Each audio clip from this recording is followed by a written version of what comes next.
on my hand, I'm wearing my Oura Ring. My Oura Ring is electronic waste when it comes to my Garmin watch. The cell phone that you held up earlier, our EV cars, our Alexa, Nest, everything that we use now, Ring is all electronics. Here is an answer from an Alexa. Oh, now my Alexa's even talking to me. Yeah, there she Chill out, is. Alexa. Chill out.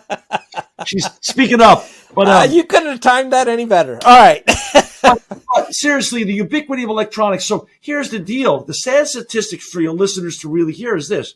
According to the United Nations, only approximately 17% of all electronics that are being used in the world are being responsibly destroyed and recycled. So the delta of opportunity for all of us to do better, all of us as stakeholders in the environment and also in data protection is massive. So don't throw it in the trash because you just don't know nowadays who is going to be rumbling through any trash bin whatsoever.